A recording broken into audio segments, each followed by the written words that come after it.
What's good? What's good? I am back. First of all, Happy New Year's. We have just entered 2022. I was born in 1979, man, so I didn't even think I'd live this long. So, everybody has made it to a whole nother year. Congratulations. Happy New Year's. Um, we get into some scores, some topics, get into my New Year's goals and resolutions. And I might give you a little shot of Dizzle early in the morning since I didn't stay up and drink last night because I'm getting old. I'm becoming an old man. Plus, I work 7 days a week online from the comfort of my home, but I work all throughout the day, you know. But before we get started, we are live on TikTok. We are pre-recording for YouTube, Facebook, Instagram TV, and I also will, after this recording is over, I will live stream it on 3 of my Twitters, which they vary because I got several Twitters. But the Paul Pickett Podcast, Twitter at Paul P Podcast, typically Promo Palace LLC, and maybe my IndyCastle Twitter that I will pretty much take the pre-recording and live stream it on those platforms. And sometimes Twitch, but I don't really got a following on Twitch yet, so, haven't really been live streaming on Twitch. And also, don't forget this content is pre-recorded for Rumble as well. And we're going to get that caught up this week, get all our content caught up on Rumble. So Rumble, YouTube, Instagram TV, and Facebook is our main video platforms, along with Twitter, which will stream it live. And then we also always go live on TikTok while we're pre-recording. So anybody that's watching on TikTok, hit that follow. If you don't, I will follow anybody that I'm not following that viewed into this stream at any point after I'm done with this live stream. Before we get started, don't forget this podcast is sponsored by Promo Palace LLC at promopalace.biz. If you need online marketing promotions for your music, product, brand, or your service in its first quarter of the year, so best time if any, go to promopalace.biz. We do TikTok promotion, YouTube promotion, Facebook advertising, Instagram influencer marketing, TikTok influencer marketing, playlist pitching, pretty much everything you think of. Pitch your music to DJs, we get your music on blogs, we do SEO, we do press releases, you name it, we more likely do it if it involves online marketing and promotions. Also, if you're a dog lover, some of y'all saw my dog on last episode. She popped up last episode towards the end. Gia the dog. Follow her on TikTok as well. If you're on TikTok, check her out, Gia the dog, where you can go under the people that I follow and you'll see her under there. And if you're a dog lover, cat lover, animal rights activist, and you like t-shirts and hoodies, and it's actually hoodie season because it's wintertime, get cold, check out New Litter Apparel at newlitter.com. It's NEWLITTER.com. We got t-shirts, hoodies, we got sneakers. Yes, they come from China. I'm not big enough to get a sneaker deal with Nike or nothing like that. Even Nike sneakers come from China, so it doesn't even really matter. We got sneakers. We got apparel for your dogs to wear, like dog bandanas. And, of course, New Litter Apparel. We got to have dog tags as well. We got dog tags. And for Shizzle, I got to shout out one of my favorite brands, DizzleBrand.com. They just had a meet and greet at one of the liquor stores for like 4 hours yesterday, from like 4 to 7. Check them out, DizzleBrand.com. Just add ice, Dizzle on ice. Do your Dizzle. Step into the future, DizzleBrand.com. You got a dozen recipes on there that you could mix your Dizzle with. Got an online order link. You can order your Dizzle from Valley Beverage. As you see, here goes mine, Dizzle Brand. And I will probably be mixing this with some Sprite later to see how that goes. I've never mixed it with Sprite or soda. And I think it's going to go good with Sprite. That mango orange flavor should go good with the Sprite. I don't know how it goes good with Coca-Cola. I know it goes good with V8 Splash Berry Blend goes very well. And if you just throw it on ice and just drink it as is, it's real smooth. It's got flavor to it. It doesn't necessarily burn your chest, but it will get you effed up. You will be buzzing, cousin. All right, let me get to some scores. NBA scores last night. Boston beat Phoenix. I'm going to have to pull up the box score on that, see who for Phoenix was out, because they beat them pretty bad, and normally Phoenix ain't losing no games like that. Chicago beat Indiana with a last second, like a 1 foot runner jump shot by DeRozan for a three. I mean, he literally just came off of 1 foot and just, and it's like he knew it was in there. Like Steph Curry, like he knew it was in there when he took that shot. Dallas beat the Kings, with Sacramento Kings, which they should have. Miami beat the Houston Rockets, which they should have. Atlanta beat Cleveland. Atlanta is one of the most disappointing teams of this year. Like, Atlanta was my squad last year. Like, Atlanta, I want Atlanta to come out the East last year, man. They played some very exciting ball, but this year, man, I mean, they beat Cleveland, but Cleveland probably had a couple people out, like starters. They had a couple people out last game. And Atlanta needs to be winning some games anyways. They got to get it together.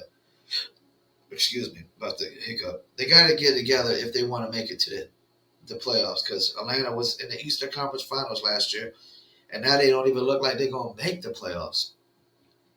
Okay, Toronto beat the Clippers. Memphis beat the Spurs.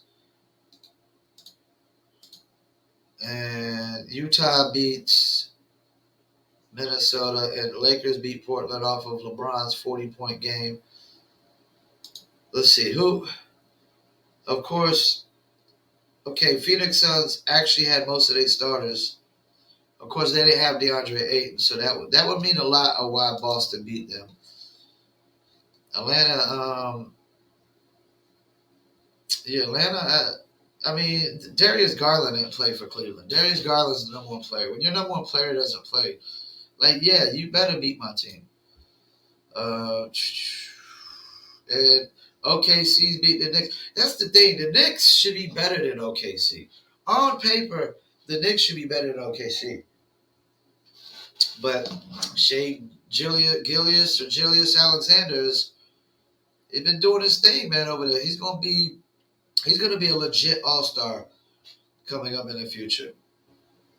Really legit all-stars. You start to see some of these older cats retire out. And let me see, was there any games?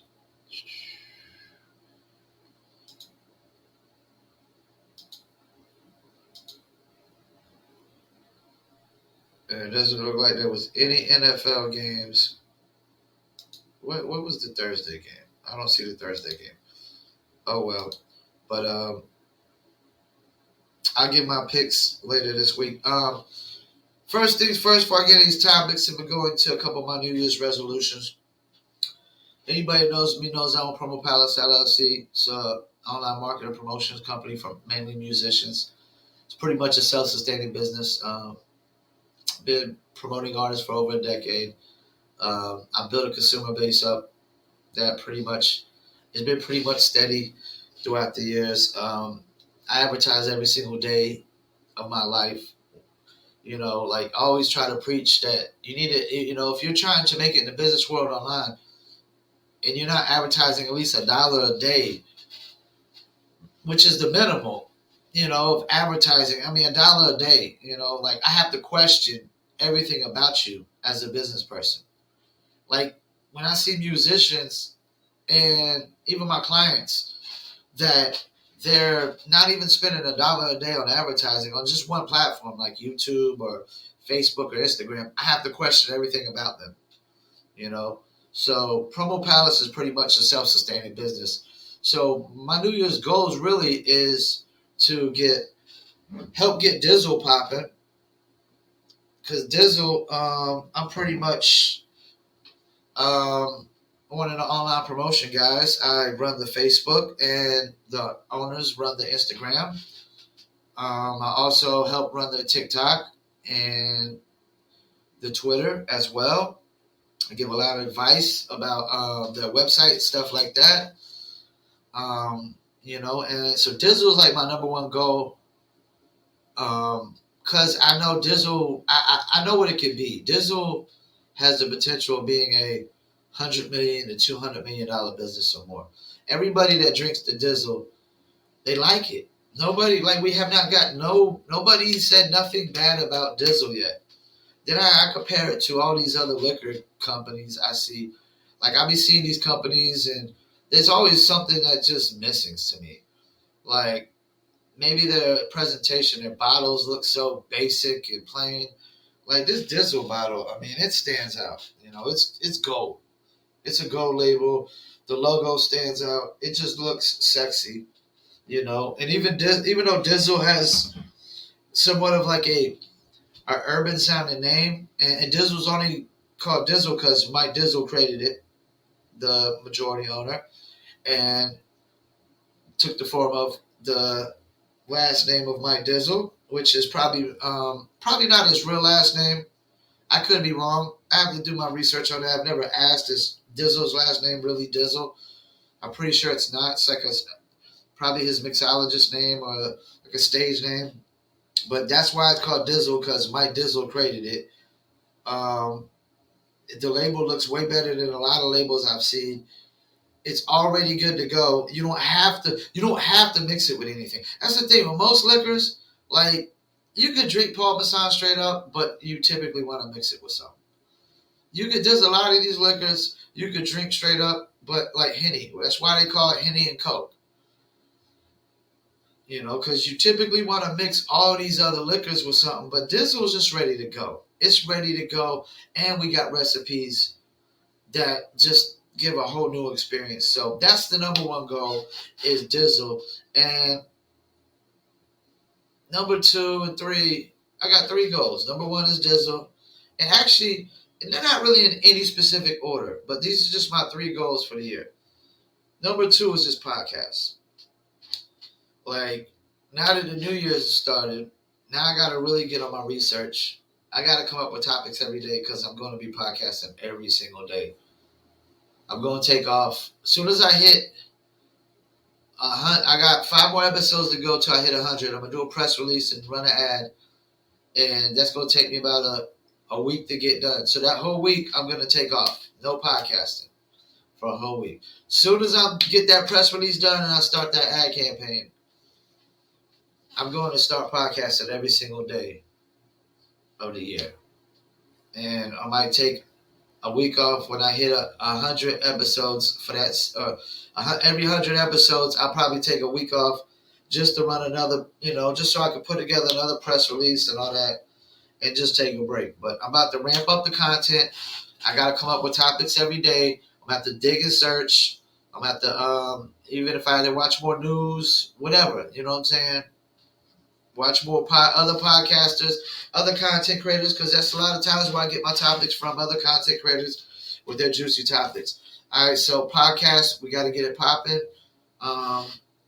We got ads running every single day on YouTube, and I'm actually about to create a new ad, a better looking ad, and start running that ad every single day for at least $1 a day minimum, on YouTube. And number 3, the apparel, New Letter Apparel. I got to get New Letter Apparel popping. And that's the thing. Promo Palace is already self-sustaining, so I can focus on these other things a lot more. So New Letter Apparel, I got to get popping. I got a T-shirt that a friend of mine wears, and everywhere he goes, he says white folks walk up to him all the time, and they love the T-shirt. This is an African-American friend of mine. And actually one of my best friends. Probably my number one friend, because if somebody was to off me today, whack me out for no reason, he would be the guy that's going to get revenge for my death. He would be the guy that would revenge my death in my name. So, Stranger the Great, Kareem Stevens, shouts out to you. But he wears the New Letter Apparel T-shirt, one of the T-shirts that white folks come up to him all the time and they say they love it.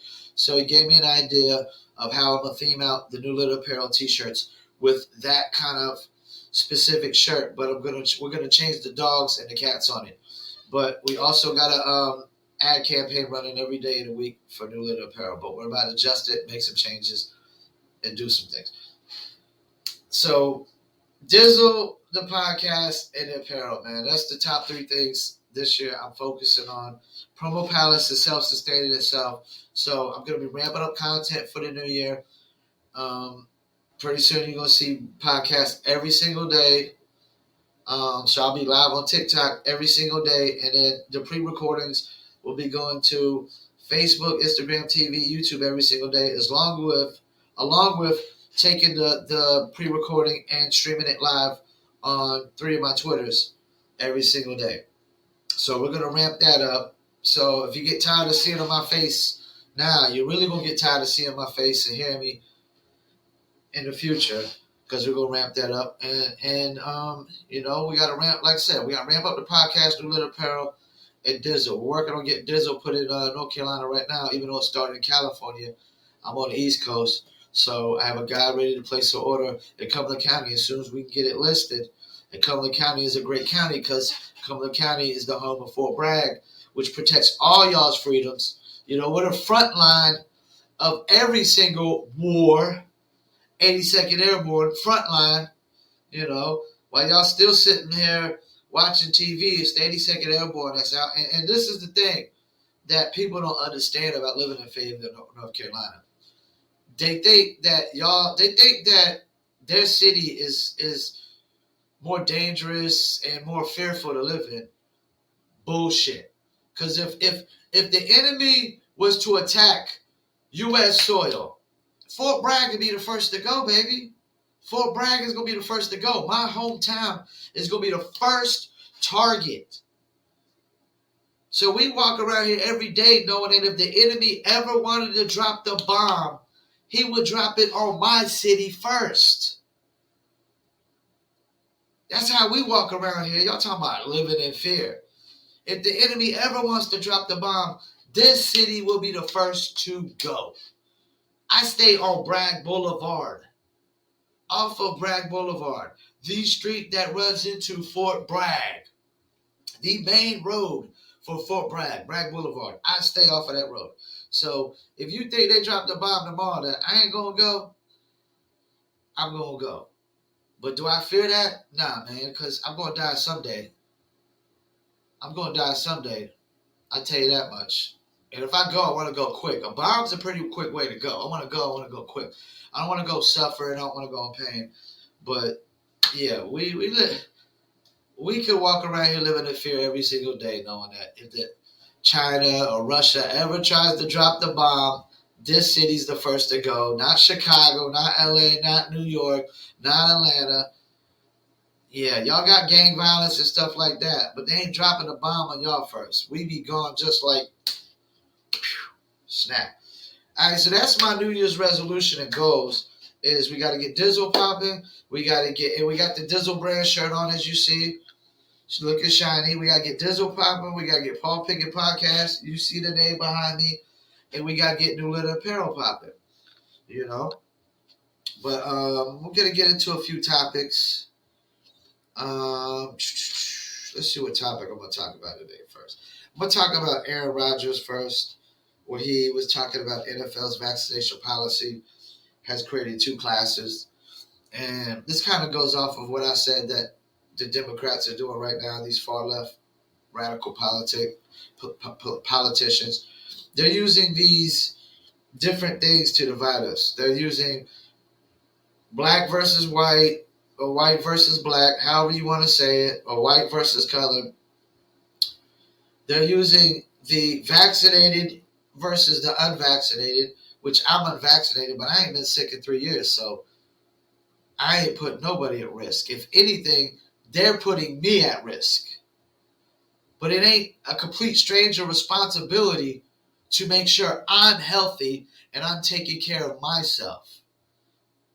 That's the thing. It's not a complete stranger's responsibility to be responsible for me. No, complete strangers are not responsible to complete strangers. I don't even know who the hell you are. I hold no responsibility to you. And if I haven't been sick in 3 years, I'm not putting nobody at risk. Everybody's putting me at risk. I haven't been sick in 3 years. So they're creating these classes in the NFL where it's vaccinated versus unvaccinated. Another one is masked versus unmasked. That's another thing that they're trying to divide us in. They're trying to act like the people that ain't wearing masks are putting all the people at masks with risk. Once again, I have not been sick in 3 years. If I walk up into a grocery store with no mask, which I have before, you are putting me at risk. I'm not putting you at risk because I have not been sick in 3 years. Why is that? Once again, I preach this over and over on my podcast. I don't need Dr. freaking Fauci to tell me why I have not been sick in 3 years. It has nothing to do with a mask and everything to do with social distancing. I live alone and I work alone. I live alone, I work alone. I live alone, I work alone. Live alone, work alone. What do those two things have in common? Well, let's see. What do those two things have in common? Live alone and work alone. Well, when you live with people, you're around them for hours at a time, several hours at a time. When you work with people, you're around them for several hours at a time. You're not around people several hours at a time when you go to the grocery store. If you go to dine in a restaurant, if you go into the convenience store, you're not even in there for several minutes sometimes. Sometimes I go into the grocery store, I'm in and out in 2 minutes. I touch the same credit card machines that everybody else is spreading germs on. Still haven't got sick. So we know that's bogus. It's just so many things that's bogus with this COVID. They expect everybody to run to the floodgates to get vaccinated. But you sat there, CDC clearly sat there on video and said, once you get vaccinated, the virus stops there with you. It stops. It completely stops with you right there. You can't give it to nobody and you can't get it. Well, guess what? That is complete horse shit. So why do you expect people to run to the floodgates when you telling us horse shit? Complete bullshit. And there's no proof that unvaccinated people spread COVID more than the vaccinated. I would argue that vaccinated spread it more simply because they probably had COVID already. A lot of people that are unvaccinated, like me, haven't had COVID. But then there's people like my friend, stranger to great, Kareem Stevens, an African American, who's not vaccinated either, and he has had COVID. And he has had family members die from COVID, and he's still not getting vaccinated. Because I think he agrees with me that the number one vaccination against a virus, and I repeat, the number one vaccination against a virus, it don't take a rocket scientist or Dr. Fauci to figure this out. This is common sense. It's natural immunity. Natural immunity is the number one vaccination towards any virus is natural immunity. It's number one. And anybody that says otherwise has no common sense. Common sense should tell you that natural immunity is number one. Then if your natural immunity doesn't hold up very well, then you go to the drugs that these people create that we don't even know what the hell is in it. I have never seen a video whatsoever where they say, this is what is consistent in the vaccine. This idea that people are supposed to just put something, everybody's supposed to put something in their body when they can't even read to see what is in it. I got friends that they're not gonna put a single thing in their body if they can't read and see that everything in there is natural. If it's not natural, organic, no, it's not going into their body. You know, like I'm not a healthy eater. I eat burgers, pork, bacon, sausage. I eat it all, except like pig feet and hog maws and stuff like that. But I eat, you get it. I eat chicken, pork, beef, whatever, fish. You know, even though I would like to eat healthier, I would like to find a fish that a couple fishes I could eat more on the daily. You know what I'm saying? But it's hard for me to find good fishes from the grocery store. But I got friends that they don't eat nothing. They don't eat no beef, no chicken, no turkey. The only thing they're eating is seafood. That's because they're not going to put anything in their body they feel like is going to harm their body. I got a friend that's super thin just because of the way he eats. Don't look like I've known him for 30-something years. It doesn't look like he's gained a single pound. I've done sit here getting a computer gut, getting rolls, because I ain't eating good. And I'm sitting behind a computer desk, and I walk every single day. I got to walk every single day. Walk my dog. I'll walk to the store just to walk to the store. Because I got to. Like I said, I sit behind a computer desk all day. But this COVID stuff, there's just so much stuff that is not lining up. And this idea that you're going to force people that might have a natural immunity to COVID to get vaccinated is bogus, man. It's bullshit. It's horseshit. Because natural immunity is number one, man. If you got a natural immunity to it, why the hell does anybody got to get vaccinated? My friend that got COVID, he said that he had cold chills. I've gotten cold chills before. Yeah, I don't like cold chills. I instantly got to go get under the blanket, try to take care of the cold chills, and then go away kind of quick on me. But like having cold chills for like a week, yeah, that would kind of suck.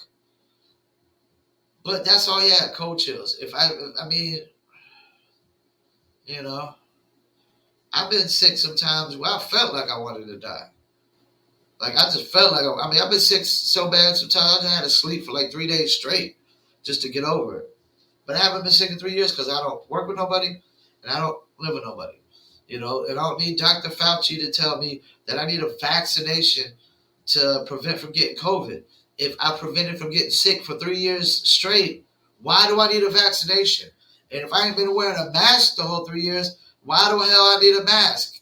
No, I just need to not go to a bunch of parties, not hang out at a club all night, not go to a bunch of concerts, not hang out with a bunch of friends doing nothing. I just need to live my life how I live my life. Get up every day, work online, go to the store, get what I need, come home, and that's it. I don't need a vaccination to prevent me from getting sick when I prevented myself from getting sick just simply because I don't hang out with a ton of people for a long period of time. And even when I like Thanksgiving, I ate Thanksgiving at a friend's 2 houses over, our neighbors. We weren't wearing no masks. And none of us was vaccinated. They're probably all, and this is another thing, man. Living in fear every day of COVID, that's such a weak way to live. It's such a weak-minded way to live, man. Everybody is promised one thing in life, and that's death. That's the only thing you promise, man. You're not promised success. I'm not promised I'm not promised success. I have to work for it. That's why I have Promo Palace LLC. That's why I have this podcast. That's why I have the apparel. That's why I'm trying to help my friend with this Dizzle going. Right now, I'm working for Dizzle, like, just because I know what Dizzle could be, because my mentor is a third owner. And as long as Dizzle pops and he pops, I know I'm going to go along for the ride, because I've been putting in work on this brand, showing my dedication and my belief in this brand. I strongly believe in Dizzle. I believe, to be honest with you, I believe Dizzle is going to be bigger than any of my brands, except maybe New Litter Apparel. I think New Litter Apparel is the only brand that could compete with Dizzle because of the dog lovers and the cat lover fan base out there. I could target. I think it's the only one. And the T-shirt I got that all the white folks just love. All the white folks love this T-shirt, and probably some black folks too, because it's got the pit. The one he rocks has the pit bull on it, and black folks love pit bulls. I love pit bulls. One of my favorite, my neighbor 2 doors over, she got a pit bull named Mongo. He's the sweetest pit bull on the planet, man. Stockiest, sweetest dog you ever meet. I mean, like, harmless, couldn't hurt a flea.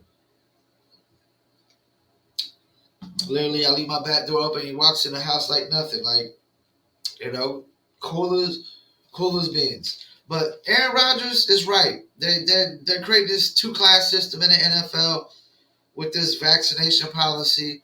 They're using it to divide America. Like I said, they're using so many tactics. White versus color, color versus white, masked versus unmasked, vaccinated versus unvaccinated, woke versus non-woke, transgender versus non-transgender. They're using all these things to try to pit people against each other, But I don't think it's going to work. All right, let me get another sports-related topic, the swimmer Leah Thomas.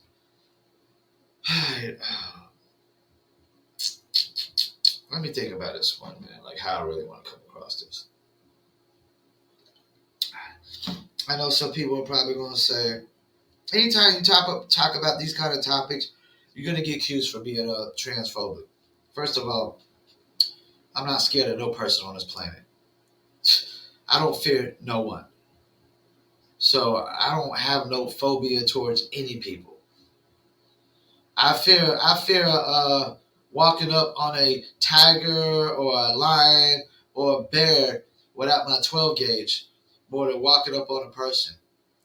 A person with a gun doesn't even scare me. Not no more. Not no more. I've done had enough guns put to me enough times to know now a person with a gun doesn't scare me. And then after you almost have a near-death experience like mine, you have a near-death experience, you start to realize you ain't really afraid of nothing anymore. So first of all, let's put that out the way. I'm not transphobic once I start talking about this topic, because I ain't scared of no Leah Thomas. Ain't no transgender putting any fear in my heart. Ain't no person on this planet put any freaking fear in my heart. I ain't scared of none of you. I'm 42 years old, a grown man. I done had guns put to me before. I done been through a near-death situation. Unless you can hit me harder than a car, I ain't scared of you. Unless you can punch me harder than a car can hit me, I'm not scared of you. So let's get that out the way. Now, this swimmer Leah Thompson is basically, there's a lot of uproar because he, she, whatever you want to call him. This is the thing, and I'm going to put this out on the table.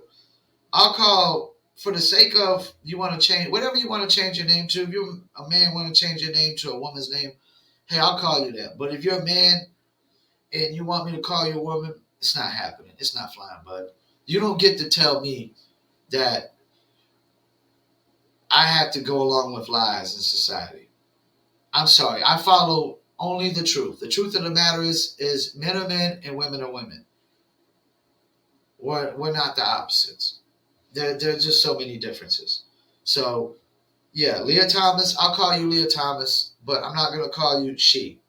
So the swimmer Leah Thompson, he basically is a transgender woman. And he is breaking I think it was the Ivy League swim record. Now, I watched a video where he won a race and he was literally 2 laps ahead of the next swimmer. I don't know I've ever seen a swim meet where somebody was 2 laps ahead of somebody. I don't know that I've ever seen that. That's ridiculous. 2 laps ahead of somebody? The first place winner was 2 laps ahead of the second place winner. That means nobody stands a chance.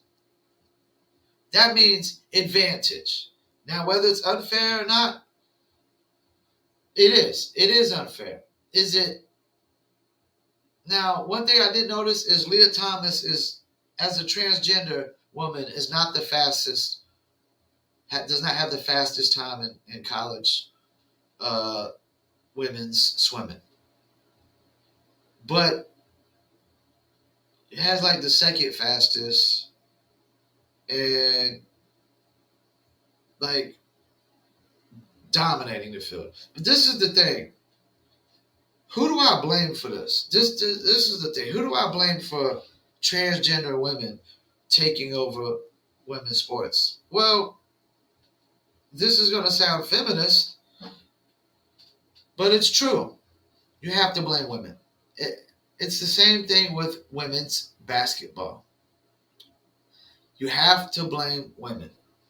Why? Because it's women who pushed, it's predominantly women who have pushed these transgender movements. It ain't men. Men are not at the forefront of these transgender movements, of supporting them and backing them and standing in their corner. I'm telling you right now, it's women. Women, I don't feel sorry for women in women's sports if transgender women take over the sports. I don't feel sorry for them because, like a lot of these right political Republicans I see, they were like, oh, I feel sorry for women in women's sports because these men are going competing as women and they're taking over. I don't feel sorry because women are the ones who back this movement. They are the strongest supporters of this movement. So they get what they asked for, It's their own fault. It's just like women's basketball. They want to point the fingers, right? And they want to blame men all day long. Like men are holding women's basketball back. No, we're not. Because more men watch women's basketball than females do. And 10% more men. That's a lot. 15% of the women on this planet watch women's basketball. That's 1.5 women out of every 10. 2.5 to 3 men out of every 10 watch women's basketball. More men support women's basketball than female. I repeat, more men support women's basketball than female. And that's the problem with women's basketball right there. But now it's the kind of the opposite. Not enough women support the women's basketball. That's why they're not popping. But more women, too many women supported the transgender movement. And that's why now transgender women are dominating female sports. And they're going to continue to dominate them. And as long as they continue to let transgenders women compete in women's sports, women holding records will just diminish and diminish and diminish one by one. But like I said, I don't feel sorry for them because women are the ones that were at the forefront of this movement. It's your own fault. You try to force a non-truth. You try to force a non-truth. Like, this is my thing. If you're a man that wants to become a woman, that's on you. You want to say you identify with a woman, that's on you. You can say you identify whatever you want to identify with, but it doesn't make you that. I can identify with a zebra. It doesn't make me a zebra. I can identify with a hippopotamus. It doesn't make me a hippopotamus. I can identify with, and that's the thing. When you open up these identity politics have opened up the floodgates now where, like I told my friend Kareem, like, now there's a scapegoat to you calling any white person racist. Now you can't even say a white person's racist because you know why? All they got to do is say they identify with being black. Because I've seen people on other videos saying they identify with being Asian when they're not freaking Asian. They identify with being Hispanic when they're not Hispanic. So now people can say they identify with any fucking thing. you open up the floodgates for me to say, if you ever called me a racist, I'd be like, how can I be a racist? I identify with being black. And to be honest with you, coming up as a kid, I damn near did. I'm a rapper. Most of my friends are predominantly black.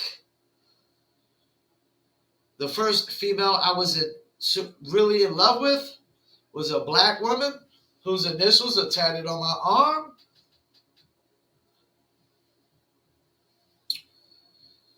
I've had multiple sexual encounters with multiple women of color. I've probably had sex with way more black women than white women because just something about them is it's just a physical attraction I have to them, you know.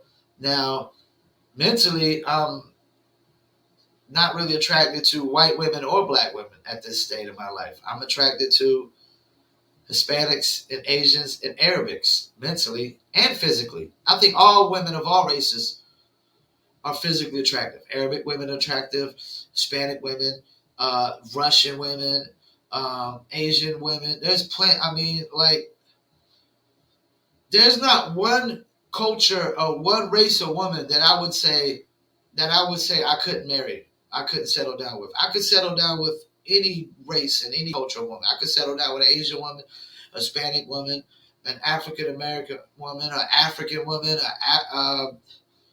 a white woman, a Russian woman. I could settle down with any culture or race or woman.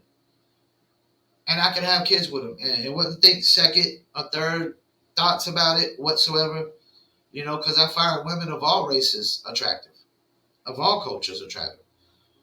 Yes, I would. Would I marry an Arabic woman? Yeah, an attractive. If I found her attractive, yes, I would. You know, and we actually could conversate. She spoke English. Cause me learning Arabic, that probably ain't gonna happen. But yeah, I don't blame nothing but women for this Leah Thomas thing.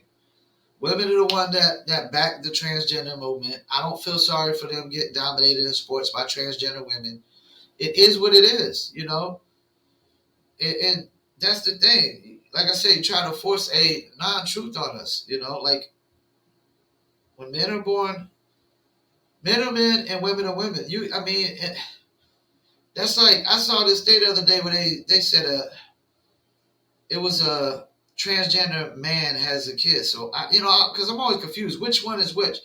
So a transgender man is a woman, was born a woman who identifies as a man. But it wasn't then it's like, since a transgender man had a kid, now they're saying, well, you can't just identify women with pregnancies. Bullshit. That was still a woman who had a kid who identifies as a man. And I can tell you right now, women can identify as men all they want. Women will never be men. You're not going to grow a penis. You ain't going to be able to knock somebody up. And you'll never understand the mindset of it, what it takes to be a man. Women will never understand the full mind state of being a man. They will be what they think a man is, or what a man is supposed to be. But they're not that. That doesn't work like that. Men, I hate to say it, men are still very much like cavemen. We go out and get the food to put on the table. We bring it home. Y'all cook it. That's our mindset still. And as much as y'all been trying to change us for the last some odd years, you know, you don't get to change people. If you're not happy with who they are, then don't be in a relationship with them. This idea that, a woman gets in a relationship to try to change a man, who the fuck you think you are? Maybe you the one needs changing. This idea that you want to change somebody in a relationship anyways just goes to show that you don't really care. You don't really love the person they are anyways. So why the hell you with them? Nobody should be trying to change nobody. You don't get to dictate if I want to change myself. That's up for me. And only I can change myself. Not no woman. Not no other person can change me but myself. That's up for me to dictate all the way through. It's up for me to decide if I want to change. It's up for me to dictate the change. But when you go in this mindset, you want to change somebody's relationship. No. But Leah Thomas, swim on, break all the records. Break them all. I ain't mad at you because,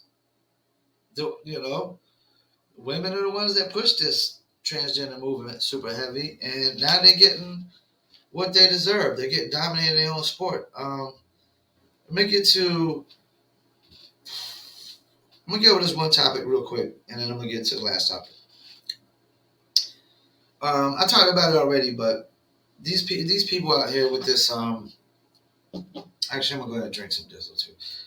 We'll pour some Dizzle in the Sprite. These people out here on this left, Democrats out here crying and complaining about "Let's go, Brandon."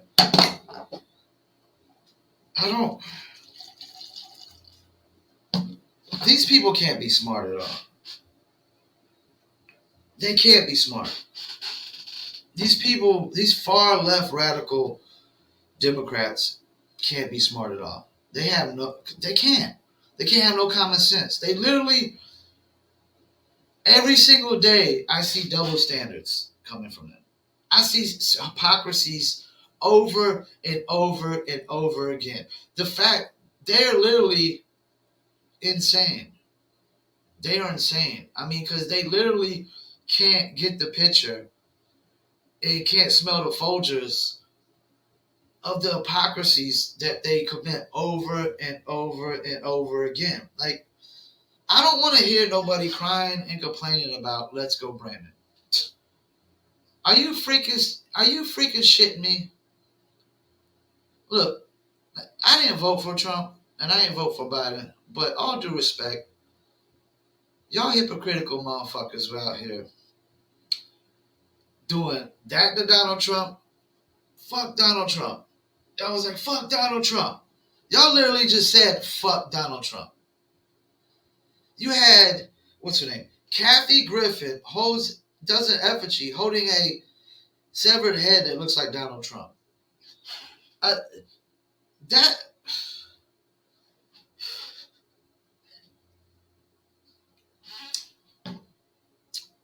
is the worst thing anybody's ever done to a president. In the history of celebrities and civilians insulting a president, holding a severed head, what looks like a president's head, is far worse than "Let's go, Brandon."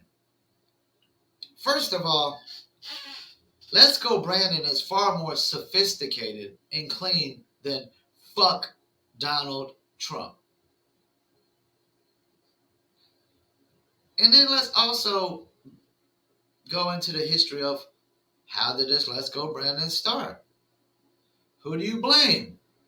Well, you blame who was more likely a far left radical reporter for lying while she was interviewing a race car driver named Brandon. The crowd was shouting "fuck Joe Biden," and she decides to lie on television like the left media does every single day of the week. Decide to lie and say, "Oh, they're saying "Let's go, Brandon. Let's go, Brandon." You stupid, dumb, deaf bitch. You know what they were saying. So that's why it started. Because the reporter brought life to it. The reporter is the one that invented this metaphor, as we could call it, I guess, or whatever. I don't know what we call it. This cryptic symbolization of "Let's go, Brandon." This cryptic message. That's what it is. It's like a cryptic message, right? Within "Let's go, Brandon" now. Now when you say "Let's go, Brandon," unless you're really the guy, unless you're really at a sports game and the person you're saying "Let's go, Brandon" is really Brandon, you're more likely saying "fuck Joe Biden." And a lot of people are capitalizing off of it. That's the thing. That's why people are mad. That's why they bitching and complaining. Y'all wasn't able to capitalize and make money off of fuck Donald Trump. That's what it is. Y'all wasn't smart enough and genius enough to come up with songs and make hit records and make money and capitalize off of fuck Donald Trump. I mean, I could have helped you. If that was the case, if you didn't know how to make money off of that, I could have stepped up to the plate and helped y'all figure that one out. That was easy peasy. That was so easy peasy. But that's all it seems like they're mad about. They're mad because, I mean, it's such a hypocritical double standard. Saying fuck Donald Trump is far worse than saying let's go Brandon. And all due respect, Joe Biden agreed on live television. That's how moronic he is of a president. Like, if that was me, I'd have been like, excuse me, what the fuck did you just say? I'd have probably sent the Secret Service to his house. Had them come pick him up and bring his ass so he could say that shit to my face. Like, stop it, man. Like, Joe Biden literally was a cornball. Literally, yeah, I agree. Let's go, Brandon. And you want to get mad at people? Man, stop it. Such a double standard, such hypocrisy. That's why Democrats are going to lose the office. Democrats are going to lose the office, not because I'm going to go out and vote for Republicans. They're going to lose the office simply because their left-wing media is lying every single day.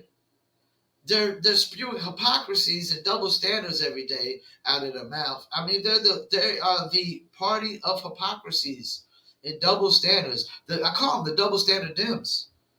I mean, yes, there's hypocrisies coming out on the Republican side. I said one earlier, the one where they're crying and complaining about transgenders taking over sports. Yeah, I don't want to hear Republicans crying about that because women are the reason they're not even putting out the fact that women supported this movement in state fall. So yeah, it's a hypocrisy on the Republican side and a double standard when it comes to transgenders dominating sports. But Dems are every day, man. Dems, it's every single day I see hypocrisy after hypocrisy after hypocrisy, man. Like, they'll get mad at something that they do themselves. Like, fuck Donald Trump, but you get mad at let's go Brandon. At least the Republican side was, more classy about it. Their version, let's go Brandon is way more classier than just fuck Donald Trump. It's a little bit cleaner. It's PG-13. You can actually say it in PG-13 settings. Fuck Donald Trump is only a rated R settings. Like apparently my podcast. But yeah, man, y'all gotta stop with them double standards.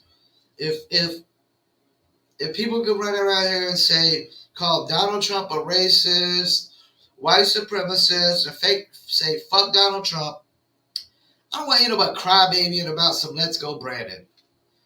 And just because y'all been crybabying about it, I'm going to get me a let's go Brandon t-shirt. I got to. Just to piss people off. All right, let me get to this last thing, Kim Potter. It's another touchy subject. She was the female cop that pulled out thought she pulled out her taser and she pulled out a gun instead and shot the man.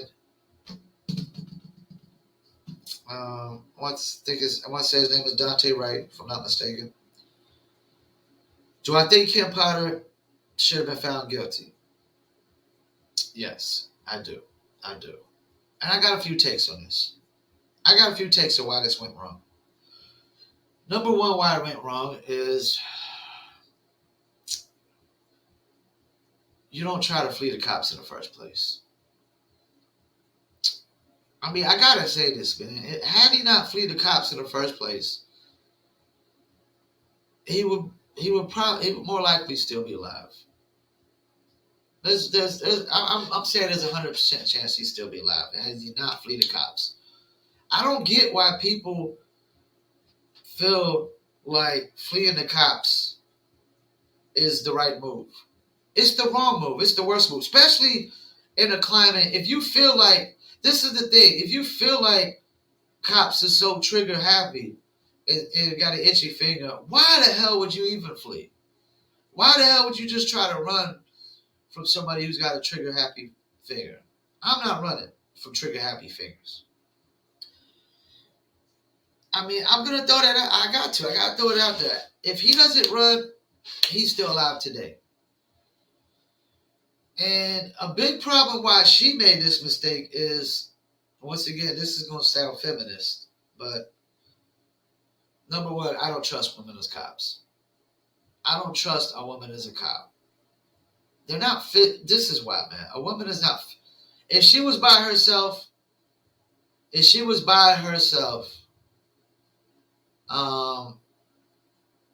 that's the thing. It doesn't matter if she was with somebody or by herself. I think the incident probably leads to the same way. Her freaking out, her panicking. And that's the thing. Cops aren't supposed to freak out and panic. One of the big problems I see with the police force is, first of all, I don't know that I trust women, but let's just put that aside. Let's just put the fact that I don't trust women. And it sounds feminist, but I don't trust women. Not that I don't trust women, but I don't trust women as cops. Because if you can't, they can't wrestle off an offender like a man can. A woman by herself with another man is going to have a hard time. I don't care how much training she has. She's physically going to have a hard time wrestling the guy to the ground by herself. That's number one. But take female out the equation. This is what the biggest problem I think with cops are. Some of these motherfuckers are some fat fucks. Fat, pudgy, fat fucks. Like, I'm thinking that the police force needs to be more like the military. They need to be working out on a regular. They need to, like, once you start getting out of shape, you shouldn't be allowed to be a cop out in the street no more. I repeat, once you start getting out of shape, you should have a desk job. They need to stop putting these little fat, pudgy, donut-eating fucks out on the streets. Because they can't wrestle a fucking cat to the ground. They got too much freaking body fat. That's the thing. These cops that are on the streets need to be more fit. They need to be constantly in shape. They need to be basic training. They need to be running all the time. You know, doing whatever they need to do to keep the body fat down. That, to me, that's one of the big problems. Is there's too many overweight cops on the streets that can't wrestle cotton to the ground. I mean, they can't wrestle nothing to the ground. I mean, cotton is just cotton. They can't wrestle a cotton shirt to the ground. It's just so fat, so pudgy. So cops, it should be illegal for cops to eat too many donuts. They get too fat. That's another thing. They need to, like, if they start getting fat, desk job or retire them early. Cops need to stay in better shape. They need to constantly be updating training. They need to constantly be training. Like these cops, they'll go through a bunch of training early, and then they probably don't do no major training for like 20 years unless something new comes in. They constantly need to stay training, constantly need to stay in shape. And they need to do like quarterly lie detector tests. Quarterly lie detector tests and hit these cops with these harsh racial questions and find out who's racist and who's not and weed them out. That's really all. That's what I'm seeing. We need to weed out the fat fucks, they eat too many donuts, and the racist fucks. Racist ones got to go regardless. There's no room for racist cops whatsoever. There might be a little room for fat fucks just on working the desk. But once you get you start getting like pudgy, start getting rolls in your gut like I'm getting, nah, man, you need to be taken off the street, man. You don't need to be working the street. So that's two of the main things. Some of these cops are just so out of shape and they're out of date with their training, and we can't have that. We need to have cops that stay in shape, to stay up to date with their training, and they need to start doing lie detector tests. And not even just to find racist cops, but dirty cops. Because that's the thing. You know, just because they're a dirty cop doesn't mean they're racist. Because a dirty cop could be sitting there and they could be on the take for some white dudes, some white bank robbers or drug dealers or whatnot. They could be on the take by some white dudes that could be paying them, you know. So we need dirty cops out, we need racist cops out, we need fat cops out. The rest can stay. Kim Potter was definitely out of shape. She probably shouldn't have been on the streets. She probably should have been off the streets, on the desk. She was out of shape. She was probably out to date with her training. Out of date with her training. Out of shape. I don't know that she's a racist. There's nothing to really go off of that and prove that. I just think she just panicked. She freaked out. I honestly do believe she meant to grab her taser. But we can't have a problem like that even when a guy resists. We can't have cops killing unarmed people. We can't have that. There's no room for cops killing unarmed people. Now, when you got a gun and you shoot at the cop, it's a different story. I don't want to hear people talking about, the cop shouldn't have shot back. It's easy. It's like the Kyle Rittenhouse thing. It's easy for somebody to say Kyle Rittenhouse is a cold-blooded murder until you're on your back when somebody's pointing a gun at you. If you ain't never had a gun pointed at you before, I don't want to hear you commenting about any matter that has to deal with guns being pointed at people. I don't want to hear you comment about whether it was self-defense or not when somebody's pointing a gun at somebody. And if you ain't never had a gun pointed at you, then shut the hell up. You don't know what it's like. You don't know what it's like when thinking hoping that this dude doesn't pull the trigger just cause. So, yeah, Kim Potter probably should have been out on the streets. There's a lot of what ifs. What if he didn't resist? What if she wouldn't have been on the streets?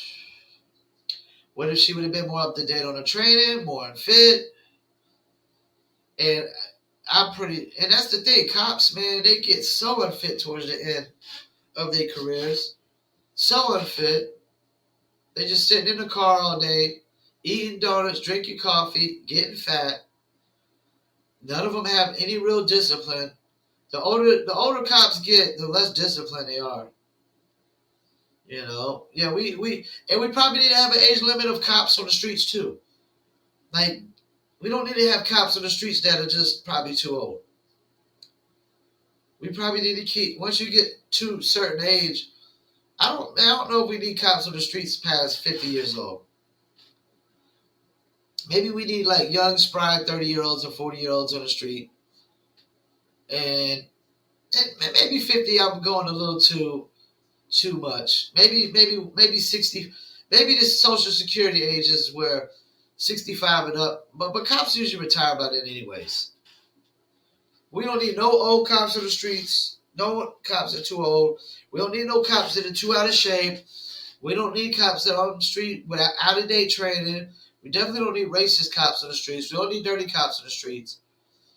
I mean, I think it's a fix of a lie detector test quarterly and making these cops have to stay in shape more, man. Lie detector test and cops staying in shape. And we have a better police force. We get rid of the racists, because the racists wouldn't be able to lie their way through these racist questions, or the dirty cops wouldn't be able to lie their way through it, taking money under the table and stuff like that.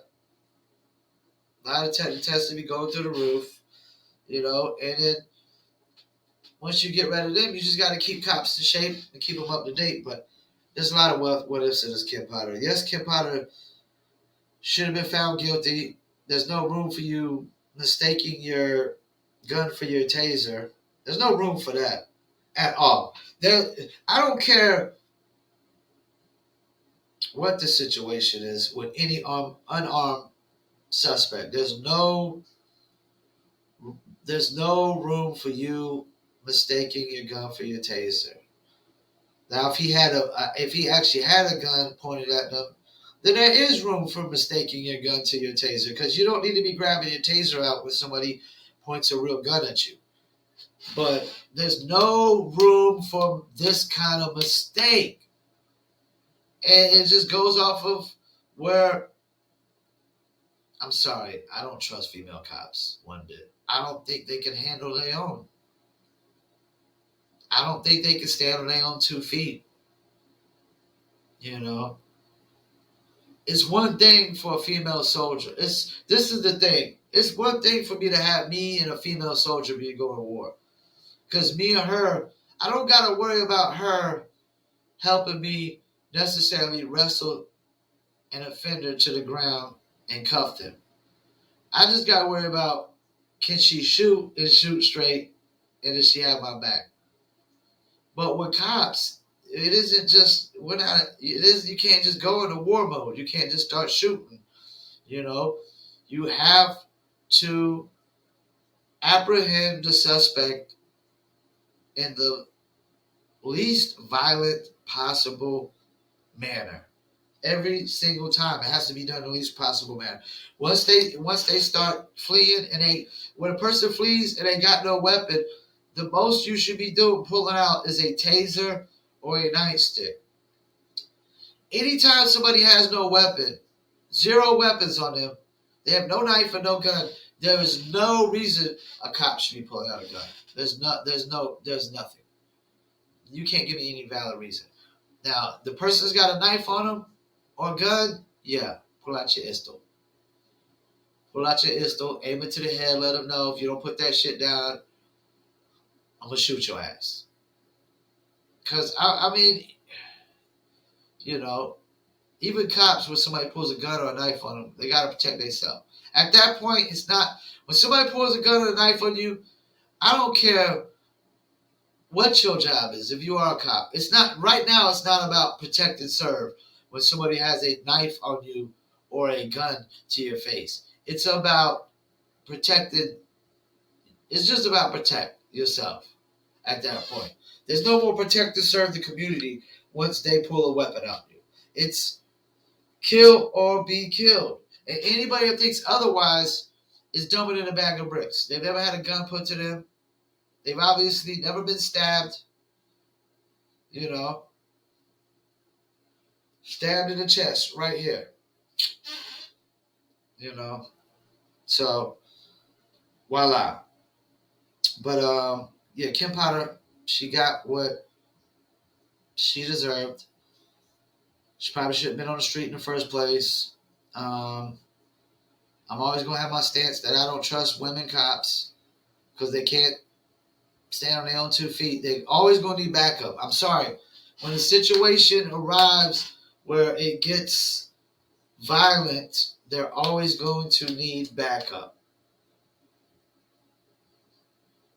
Always.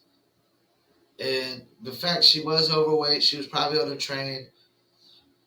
She probably hasn't dealt with an incident like that in forever. And that's why they got to keep the training up to date, because you got to be able to know how to deal with these incidents. I don't know how many years she got. It's her first offense. I don't believe she intentionally meant to kill him. So that's another thing when you're talking about killing somebody. We got to prove intent. Did they intend to kill somebody? If they didn't intend to kill nobody, you can't charge them like a cold-blooded murderer. You just can't. But, yeah. Kim Potter, I don't feel sorry for her. Feel sorry for the parents of Dante Wright. I mean, all this could have been avoided, man. It really, all this could have been avoided. You know, it really could have. It really, at what cost? I mean, look at the cost that he paid by trying to evade the cops and just dip off on them. I mean, you're right there, dude. Two cops right there. There's no, it don't make no sense to run at that point. You should have, if that was the case, you should have been never pulled over and just kept going when they try to pull you. But it just doesn't make no sense for somebody to get pulled over by the cops. Two cops are right there, and you just try to dip on them right there. How do you think it's going to end? It's not going to end well, and it ended the worst possible way for him, man. To be honest with you, it's like one life is gone forever, and the other life is just ruined forever. All because somebody just tried to evade the cops. Somebody who had a warrant out for him, if I'm not mistaken. Like, you got warrants out, it's just, I don't get people, man. You know, I just don't get people, man. But some people, I mean, they're always going to run for the cops. And when you're always going to run for the cops are always going to chase you, and it's not always going to end well, man. I just think this whole situation could have been avoided if he would have just let him put on the cuffs, just took his ride downtown, and he'd still have his life, man. Even, that's the thing, man. I've been hit by a car and faced near death. Prison is still better than death. I repeat, prison is still better than death. There's nothing worse than death, man. Because I know y'all think that once y'all die, y'all going to heaven or hell. You're not, man. Once you die, it's over. That's it, man. Complete darkness. Life is over. It's done with. That's why you got to make the most of this life today, man, and tomorrow and the day after. It's a whole new year. You got to make the most of this life now. Because nobody's promised tomorrow. I could leave out this house again and get hit by a car again. And this time I could die. I could get shot just cause I'm walking down the street. Cause it happens. People get shot over less. But it is what it is, man. I'm gonna make the best of this life today. Even if I did, I'll just give you a scenario. If somebody ran over my dog in front of me right now, the worst thing they could do, like if I was out, they ran over my dog right in front of my apartment right now. The worst thing that they could do is stop. Because if they stop, and they blatantly just ran over my dog, which more likely would be because they were speeding through my neighborhood, and you kill my dog right in front of me, I'd shoot your ass. Dead is my dog. And I'd go to prison. That's why I tell my dog every time when I'm like, don't go near the road. Why do I say that? Because my dog is going to give me a murder charge. If you kill my dog in front of me, you don't value life one bit. You don't value life one bit. You kill my dog right in front of me. One of my dogs had been killed and they kept going. That was smart. That was smart of them. Because if they would have stopped, I'd have put hands on them. I didn't have a gun then. I had no 12 gauge then. I got 12 gauge now. You killed my dog in front of me.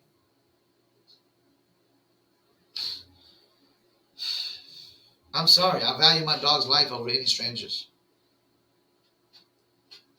And if you're on TikTok, go follow her. But I value my dog's life over any human being stranger. If I don't know you, I'm sorry. Your life is not above my dog's. Your life is beneath my dog's if I don't know you. I put my dog's life above yours. And somebody somebody literally killed my dog in front of me, I would go to prison. for the rest of my life, probably. And I wouldn't care what the court system would say about it, because the laws of man are bogus anyways. You kill somebody I love in front of me, you don't get to breathe a second longer. I don't, and I don't want to hear it's an accident when you run over my dog, because the last time it happened, it was because the person was speeding like crazy down the road. They're going like 100 miles per hour down the road. No, that's not an accident. You're at fault. So, yeah, man. I don't know what to tell y'all. But I wouldn't kill myself if I had to go to prison. Because if I kill somebody because they killed my dog, I won't kill somebody because I had to go to prison. Because life still is not over. Because I probably still get out of prison. Because it'd be my first offense. So I probably still get out of prison. And to be honest with you, I probably have a good case. Good case for insanity or something like that. I mean, because I truly care about my dog. Truly care about my dog. And people that put human life over dog lives, well, good luck with that, because I don't. I put your life beneath my dog's life. My dog's life is more important to you than your life to me. Because I don't even know you from Adam and Eve. And I don't even know if you're a decent human being. And I definitely don't put non-decent human being lives over my dog's life. If you're a dishonest human being, you're totally beneath my dog. If it came down to we're on a plane and I gotta save my dog's life or yours, and you're a dishonest human being, good luck. Because I don't care about dishonest human being, period.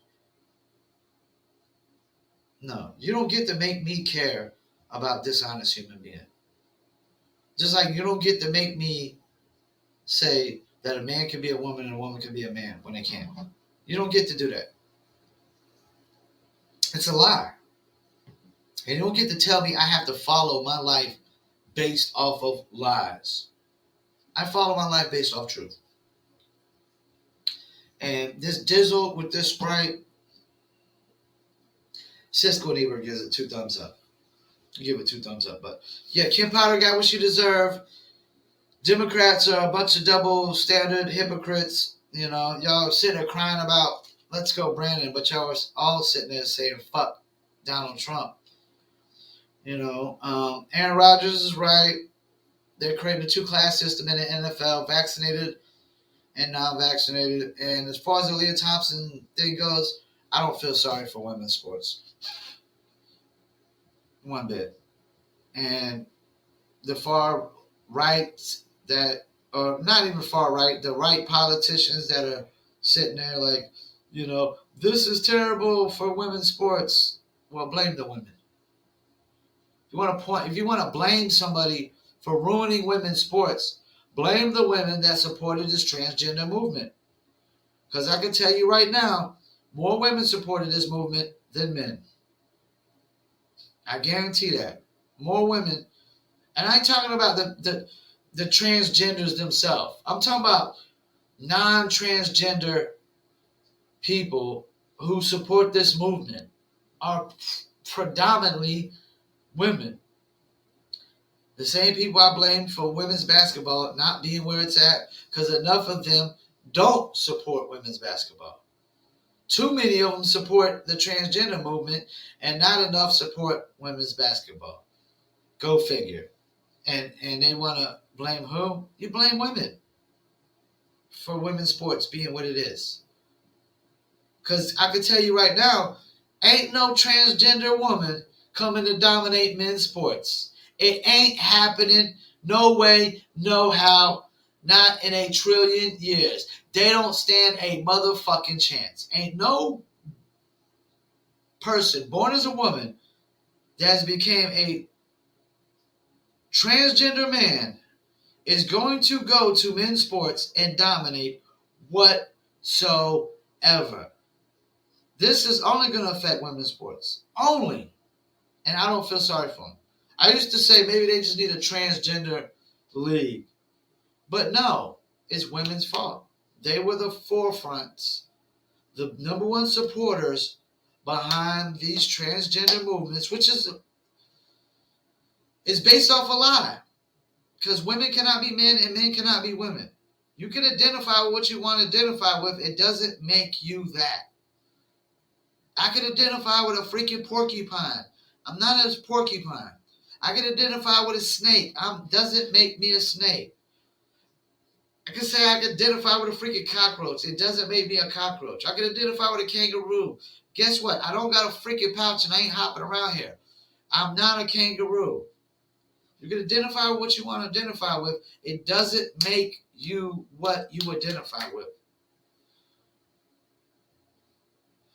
It's still not truth. It's still not facts. You know. So that's my take on the Leah Thompson thing. Break all the records. But just know that these far right or these right politicians, I'm actually going to go at them on this one today. Like, I don't want to hear y'all crying and complaining about women's sports being ruined by transgenders when women are the reason. Stop it. Stop it. They don't get to point fingers at nobody else and blame nobody else for that shit. You know? And like I said, I don't really have a problem. I don't have a problem because, you know, they're not going to dominate men's sports at all. It's only gonna affect women's sports, which really isn't. Women's sports is lacking anyways. It's lacking support from women, and it's lacking celebrity status because it doesn't have enough support for women. Women's sports will never be what men's sports is because, you know, if I ask a chick out to a date and I say, hey, you want to go to a LA Sparks game or a LA Lakers game? 10 times out of 10, women are going to say Lakers game. Is that my fault as a man that 10 times out of 10 a woman is going to choose a Lakers game over a Sparks game? No. I gave her 2 options, but I guarantee 10 times out of 10 a woman is going to say, hell no, let's go to the Lakers game. They'd rather look at some muscular men running up and down than some manly women like Brittany Griner or something. Women ain't trying to go and look at Brittany Griner's manly ass run up in court, run up and down the floor. They trying to look at a manly man, not a manly woman. You know, but yeah, I don't. It is what it is, man. You gotta blame women. You know, people can say it's feminist. They don't blame women on this, but it's the truth. It's just like I blame women on women's basketball not being big. You know, if half of the women were supporting women's basketball, we wouldn't be having a debate and an argument over why is women's basketball got to be subsidized by the NBA. The NBA is literally paying for the WNBA to exist at this point. If the NBA doesn't kick out $100 million a year, the WNBA doesn't even exist at this point. Because not enough women are supporting women's sports. That's not man's fault. That's not man's fault. All you sexist people out there, you know, that's not man's fault that are not enough women, you know, are supporting the sport. And it's also not man's fault that too many women are supporting transgender women and transgender men. That's not our fault. Because I can tell you right now, the only men that really support transgenders is men that are transgenders. There's a difference between us saying, all right, live your life, do what you want to do, and us having to show support. There's a difference between me saying, like, I don't have a, you know, if you wanna be a transgender, so be it. But there's a difference between you saying that I have to support your movement, which is based on a lie. I don't support lies. I would never support the transgender movement. Would I support the homosexual movement? Possibly. Possibly, because it's different. Homosexuals are that's based off of an attraction, a person that has an attraction to the same sex. That's totally different than what transgenders are. Transgenders are trying to tell us that a man can be a woman and a woman can be a man. There's no truth to that whatsoever. There's no proof unless a man, somebody could be born a man and get pregnant and have a kid. I mean, have a kid out of a womb. They can't. A man can't become a woman, and a woman can't grow a penis. A man can't. A man can cut off his thing and create a vagina, but a woman can't grow a penis. And it's not even really a vagina, you know. It's just you cut off a penis and that is a hole. And now you want to label it as a vagina, you know. But, yeah, you'll never have me convinced that a man could be a woman and a woman could be a man. And I don't even come off of no religious stance because I don't believe in God. I believe in the laws of nature. I believe in common sense and common knowledge, you know.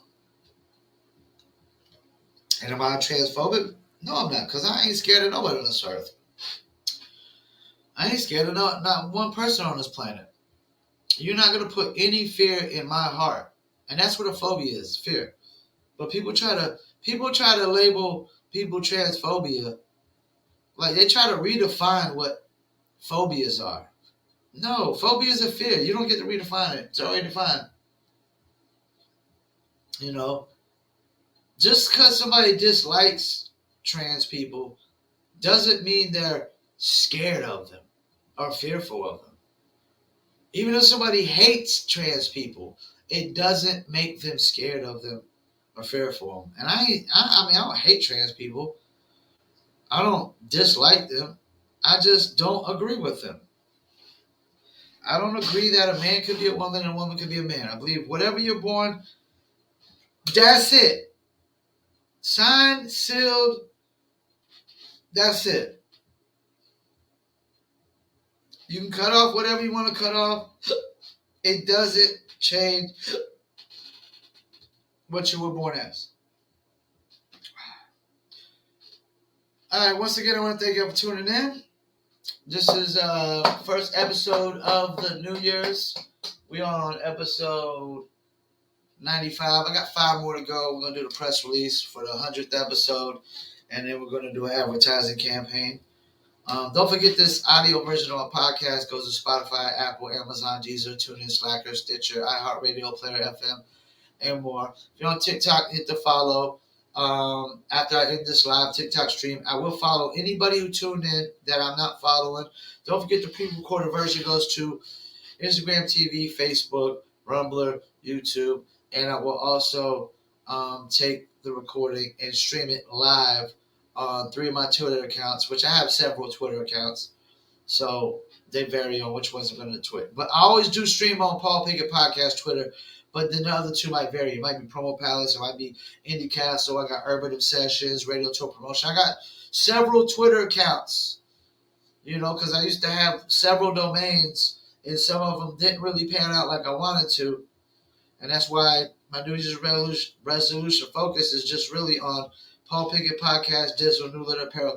For the next some odd years, those are the main 3 brands I'm going to be focusing on getting popping. Because once all 4 of my brands are popping, you know, which I don't own Dizzle, but I'm a part of it. Once Dizzle, New Letter Apparel, Paul Pickett Podcast, and Promo Palace LLC is popping, I mean, money should be flying in like crazy every day. You know what I'm saying? I mean, by then I should be making at least well over $250,000 a year. You know, I should be making well over $250,000 a year once these other 3 brands pick up.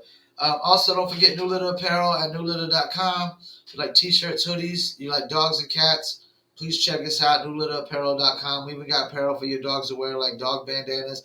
We got dog tags as well. For Shizzle, I got to shout out Dizzlebrand.com. Normally, I don't drink Dizzle this early, but it is the New Year's.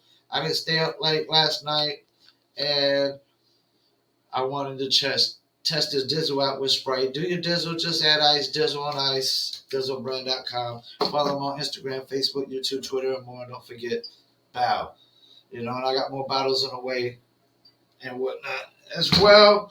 And Dizzle is a mixture of agave, tequila, cognac, orange liquor, mango mix, and crisp lemon as well.